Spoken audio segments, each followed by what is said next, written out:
Each week on Eagle Radio, we take you under the helmet, where the spotlight shifts from the scoreboard to the story. Conversations with Blue Dragons about football, life, and the journey between. Under the Helmet is brought to you by JChem Catalyst. Discover the difference. It's time to go under the helmet with Blue Dragons starting left guard, Rashad Smith. All right, Rashad, here in your second year here at Hutchinson, you're off to a 7-0 start. How do you feel like the team's playing so far? The team's playing very great right now, like dominating on both sides of the ball, defense, popping their stuff, offense doing their thing.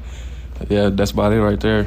I know you guys are looking forward to this Butler game, hopefully a revenge from last year's game. Yes, sir. That's a revenge game for all of us. That's what's in our mind right there. Our mentality is revenge. All right, you're starting left guard this year. You started at left guard for majority last year. Really, I think game 4 or 5 that you started there at left guard, and from there on out. Just kind of talk about your role at left guard, and let's talk pre-snap. What are you doing before every snap? I'm just thinking about creating displacement so the running backs can find the holes, the quarterbacks can run through it. I got a phenomenal left tackle on my side. We always create displacement over there, so it's easy for the running backs to find. The play comes in. How does it get to you, and then what are you doing there? So we get the play, we look at the sideline. Mason tells us to play. The man did like, all right, we got to do this right here so we can, create some stuff. Quarterback won't get no pressure. Running back, easy hole to find. And then how about during the play? Once the ball snapped, what are you doing? Just attack, straight attack. You can't let them get in the backfield, can't let them touch nobody.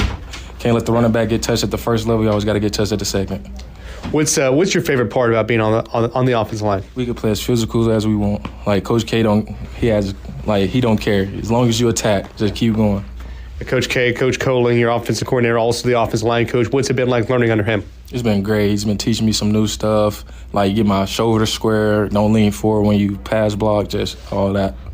All right, you got Dylan Nolan Cook to your left, out at left tackle. What's that left side of the line look like? Straight dogs. Can't nobody get past us right there. Yeah.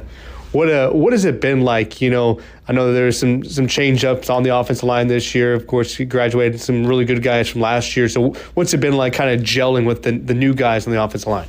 Yeah, just got to adapt to them because last year was the two in the back for a beast. But these two equally as good as them, so we just got to adapt to it.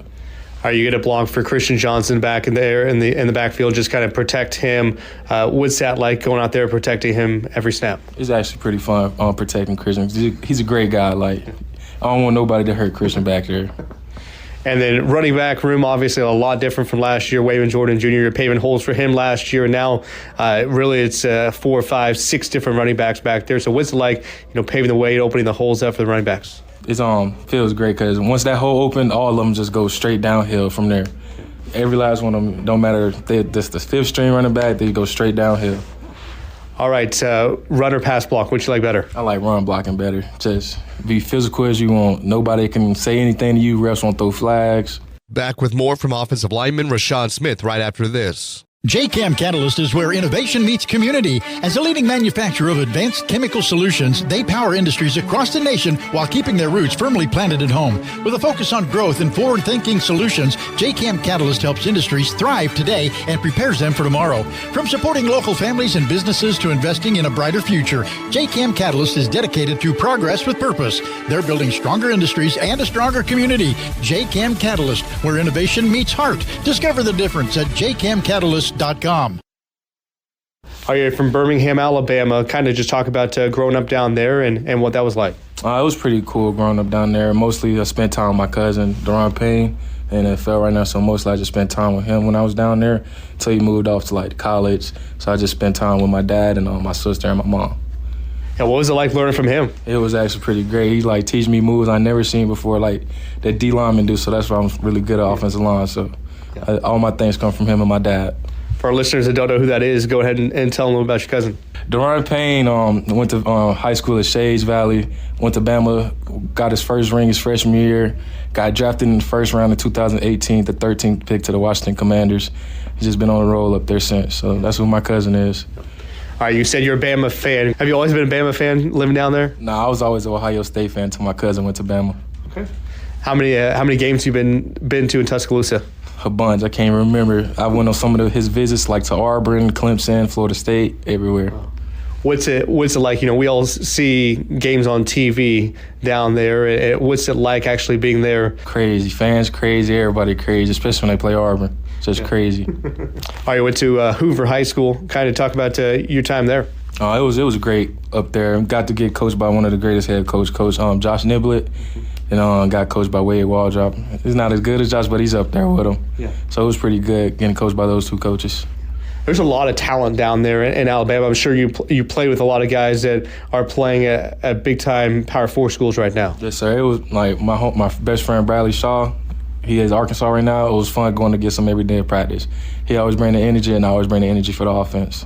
So I'm sure just, going against those guys, whether it be in practice or in games on the opposition, I'm sure that's made you a lot better player. Yes, sir. It just helped me understand the game better, just like with all that. Yeah.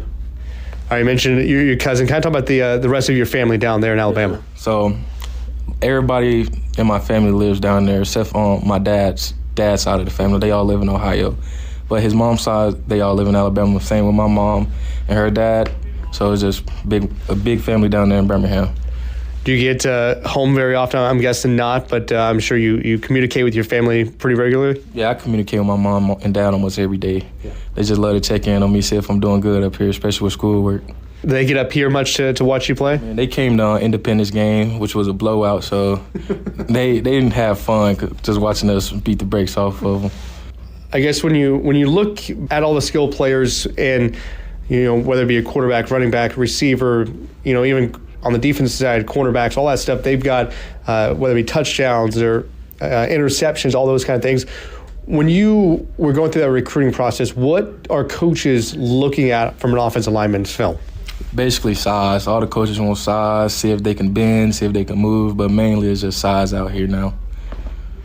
So they look at, when they see that size, then they're looking at, pancake blocks, all that kind of stuff as well? Yes, sir. Basically.